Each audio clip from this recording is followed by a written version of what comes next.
Well, good yontiv, everybody. I had difficulty in preparation for this Yizkor's sermon. The difficulty came as a function of an extraordinary amount of work in my office and in the synagogue, combined with the fact that I was going to write this sermon on Thursday, when I received a call very early Thursday morning about the death of a friend and a dear, dear member of this congregation. And the death, over the years, over 42 years, officiating at funerals, I have realized that no two funerals are the same and no two deaths are the same. And there's something about officiating at a funeral of someone who's way up in years and have suffered from sickness and disease, and then they pass away, as opposed to a funeral that is untimely, a funeral that we hear about and think, oh no, it can't be. And there have been a few of those that have really rocked my core over the years here. And those of you who are members of the synagogue, I know, recognize those. It's the deaths of children or young adults in particular, or people who were even older but seemingly so healthy and productive in life. So Joanne Levy, Zichrona Livracha, died in the middle of the night of Wednesday night, Thursday morning. Joanne Levy was the person who picked me up 31 years ago at the airport to come to B'nai Torah to be interviewed for this position. So I've known her every moment that I've been here. She was 71 years old, and the tragedy of her death is compounded by the following. Her daughter Andrea died about 2 years ago from cystic fibrosis. She was the mother of 3 children. Andrea had a little boy. And then over the last 3 years, her brother also died, who was in his early 60s, and her mother died more recently. Joanne played the role of mother to her grandson, Bryce, since her daughter died. And Joanne was a very, very engaged and active and powerful grandmother. And she led her family through all the tragedies that they experienced over these years. Too much death for any family. We know that. And so preparing for the funeral, on one hand, felt, and you have to understand how I intend this, it felt easy because I had so many good things to say about this wonderful woman and what she did in her years here and her years as a daughter, as a wife, as a mother, as a grandmother. On the other hand, it was so very, very difficult. Every funeral begins with the words Adonai Natan v'Adonai Lakach. God gives and God takes away. And the words are so difficult to even consider at a moment like that. For what kind of God can take away if we revert to our early understandings of God who controls everything that goes on in this world? It doesn't make sense. It just simply doesn't make sense. For me, it's a time to turn to the tradition, actually, not away from the tradition. Where I look at the book of Job and I understand Job's suffering led him to realize that the world has a way of being, and we are participants in that world, but not necessarily reflective of God's will in terms of our own behaviors. For we know too well and have learned too often that good people often suffer and die at the wrong time, and yet we see the evil in this world seemingly successful and blessed. So olam kiminhago noheg was something that I learned in the Gemara years and years ago. The world has a way of being. There's a random nature to this universe, and we learn also that we have absolutely no control, or this much control. And so we have to learn to live in a world where we have this much control. knowing that other things, that bad things, that painful things are going to happen. So how do we live in that world? How do we portend ourselves in this world? I think that Yizkor serves as one example, because we all come to Yizkor with scars and with pain, with yearnings. But by virtue of being here and being together, we can bring ourselves and each other some comfort. We're comforted by the knowledge that this is the world we live in, but we can bring some semblance of love and support to others who are suffering, and that makes us feel a little better. In fact, it can make us feel a lot better. David Wolpe wrote a book years ago called Healer of the Broken Heart, and he speaks about the fact that God may not be the cause of a tragedy, but can be found in the tragedy by virtue of looking for and experiencing a God who comforts and allows us to keep hoping. But it does, at least for me, force me to give up kind of the infantile notions of a God who controls all that we do. I don't see it that way. So I was not going to speak about Joanne Levy, and I do honor her this morning and honor her memory, and my heart is with her family. But I was going to speak about something else, and I will try to share some of that with you. It begins when I was about 14 or 15 years old, and I was in a musical cantata that was written by the cantor of our synagogue and our educational director. And it was a tribute to American freedom. In retrospect, I realize how progressive my teachers, my religious leaders were. They wanted us to realize that our nation was founded in the very conceptions that we receive from the Torah and from the prophets, from the story of Pesach.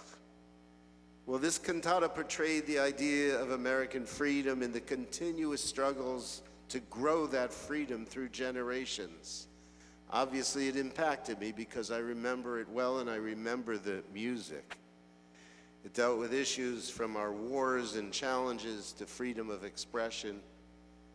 At that time, particularly, it referenced the Joe McCarthy years and the struggles for workers' rights and a very strong emphasis on civil rights. I think these teachers of mine were courageous and realized that they opened my eyes and expanded my consciousness and made me realize that the Judaism that I would practice was a Judaism that had much to say in this world, about the world. I bring up the memory, though, for a particular reason, a different reason. It's because of a mistake that I made in preparation for the performance. I was given a singing role, and I had to sing a freedom song that was recorded by the late Paul Robeson. I'm sure many of you are familiar with Paul Robeson, an opera singer, phenomenal voice, and also a very brave, courageous, and brilliant man. He was celebrated for his deep bass baritone voice and his performance of a wide range of songs that reflected his commitment to freedom, to resistance, and social justice from the 20s and the 30s.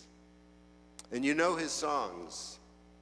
He recorded Old Man River, Swing Low, Sweet Chariot. A version of Go Down Moses was one of his most famous.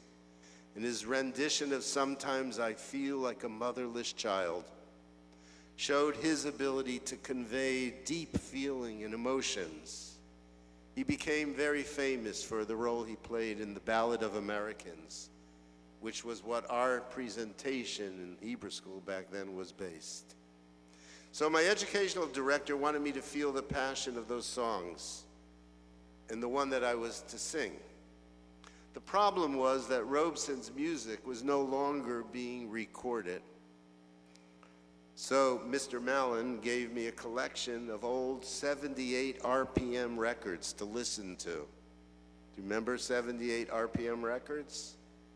Well, this is what happened.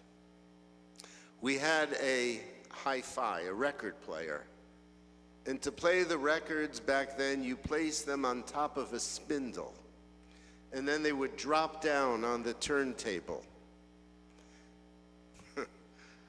You know, right? So when I went to listen to that song for about the 10th time or so, the record dropped onto the turntable and it broke. It broke into many, many pieces. This was before records were made of vinyl. Well, I was really, really crushed and I was really fearful. So I went to the principal and I told him what happened. And he said to me, David, I told you to be careful with those records. There are very few of them existent, and he said, I treasure them, and I don't think it's replaceable, but I expect you to find it and to pay for it. No, it's okay. Something good comes out of this. So I called used and antique record store in New York City. I grew up about 40, 45 miles from the city. And I actually found a copy of Paul Robeson's music. The cost at that time was $45 per record, and that was a lot of money for a 15-year-old back then, $45. I thought to myself, do you have any idea how many lawns I'm gonna have to mow?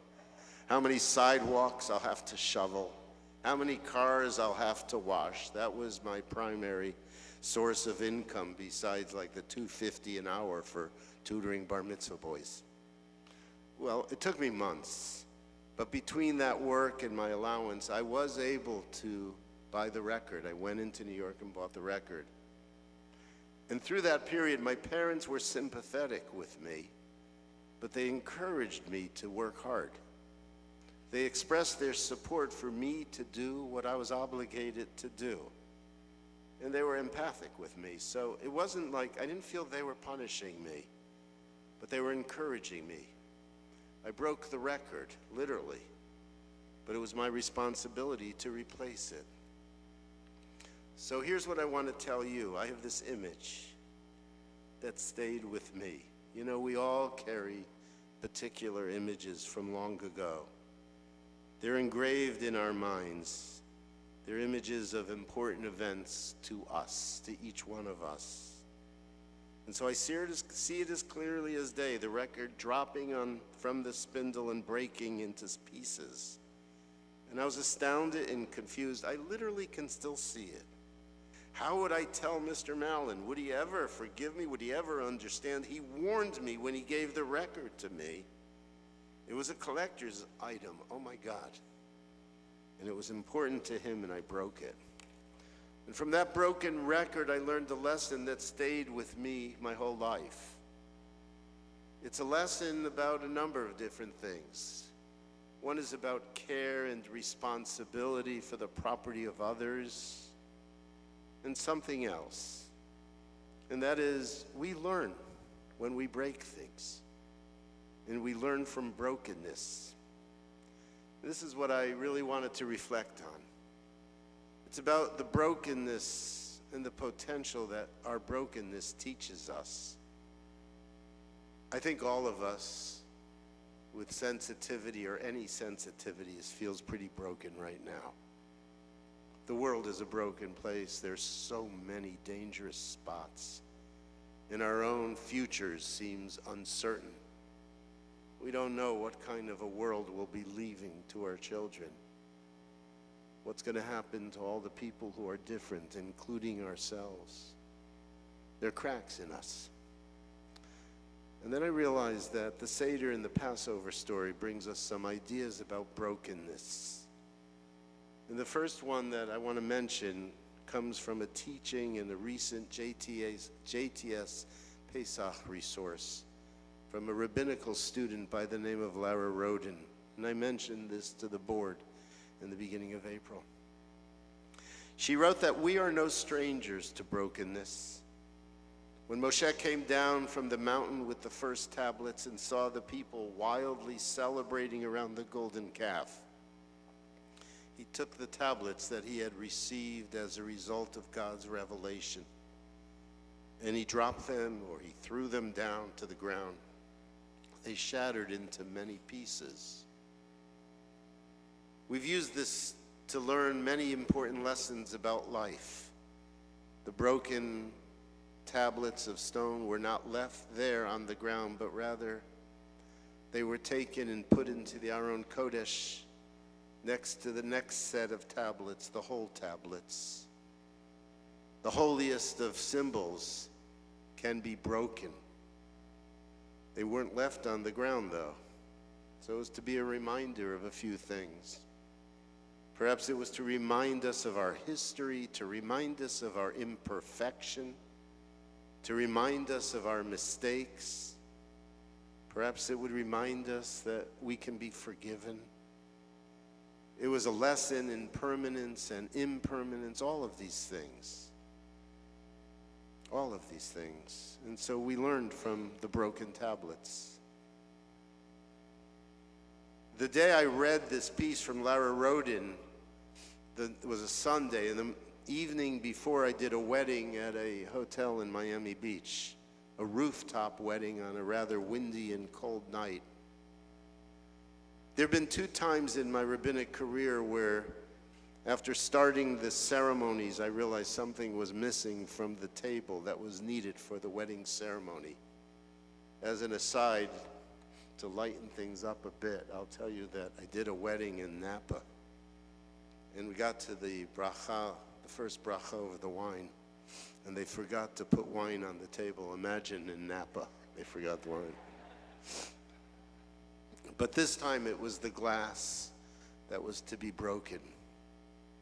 The glass that would be broken by the groom. The party planner, who was reminded, simply forgot to put the glass on the table. And when we arrived at that moment in the ceremony and I went to reach to get the glass, I realized there was no glass to break. What would I do? And then I wondered for a moment, what if I just explained the ritual and its symbols and then have everybody yell Mazel Tov? But I couldn't do that. I knew that I had to wait until the glass wrapped in a napkin would be brought up and the groom would break it. Because we know that act of breaking a glass is so important. It's almost as important as the groom giving the bride a ring. Almost. Why? Because the traditional meaning of remembering destruction, remembering the destruction of Jerusalem, is to remain deep in the consciousness of the Jewish people, even at our most joyous times. There's a superstitious meaning that you may know, and that is we break the glass to keep evil forces away. And it's a statement about brokenness also. Nothing material lasts forever. Rather, it's the love and the spirit and the relationship that matters and transcends our immediate lives. And the lives together of this couple, in the lives together of this couple, there will be broken glasses. There'll be moments where their relationship may feel as if they are broken. Their job is to stay in it and to continue to challenge themselves and realize that out of that brokenness, wholeness can come, even with cracks. And I'll tell them that the real measure of their love won't be found in the wine glass that is whole, but it'll be found in how they deal with broken glasses. Things will go wrong. That's life. That's life. It has broken moments. And last week we sat together at our Sidarim. Very close to the beginning, we took out the middle matzah and we did yachatz. We broke the matzah in half. And the broken matzah was meant to provide some intrigue for our children as we deputized them to go out and find it, which is the key to finishing the Seder. We realize that we all have broken parts. And we recognize that brokenness is a state of being. There are pieces of our hearts that will never be completely healed.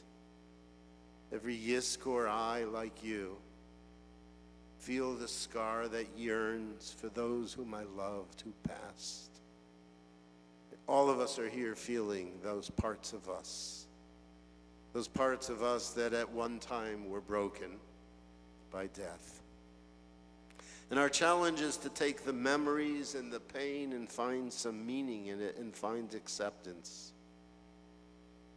A great Hasidic master once cried out to God, "My God, I know that I will suffer in this world. I know that I'm in so much pain. But what I want to know is, how can I use it? How can I use it to move forward in my life?" And that's our challenge. I once read in a Reform Siddur that was used in the House of Mourning, it said the following: death can be so cruel, but if we use death to become more sensitive, kinder, and giving, in return to help those who are suffering loss after us, we can bring meaning from it. Everyone is going to die. The question is, what do we do with it, or the experience of it? I know you know that Leonard Cohen brought us comfort when he wrote, "That's in the cracks that light comes through." Without having our hearts broken, we would never know the depth of the meaning of love. Brokenness is a sign of not only our humanity, but our humility. We share disappointment and hurt with others, so many others. And so it's in our imperfection and in our vulnerability that we feel our humanity. I want to repeat something else I once taught. I taught this before Ne'ilah one year. There's a notion of kintsugi in Japanese. It means golden joinery, an art form that repairs broken pottery by mending the cracks with gold-dusted lacquer. It's more than just a repair method. It's a philosophy of embracing that which has broken, embracing imperfection, and then celebrating the history of the object, even though it has changed, because it was cracked. The art form aligns with a Japanese concept of wabi-sabi, which embraces the beauty of imperfection and the transient nature of things. And I think that's what we're doing during Yizkor, realizing the transient nature of things and embracing the beauty of imperfection. Remember on Rosh Hashanah, I spoke about this large jug in the Archaeological Museum in Haifa. It was a jug that was the oldest piece of pottery known to humanity that had no cracks in it, was never broken. And then one day, a little boy came with his family, and he knocked it off its stand. And the museum made an entire learning experience out of it.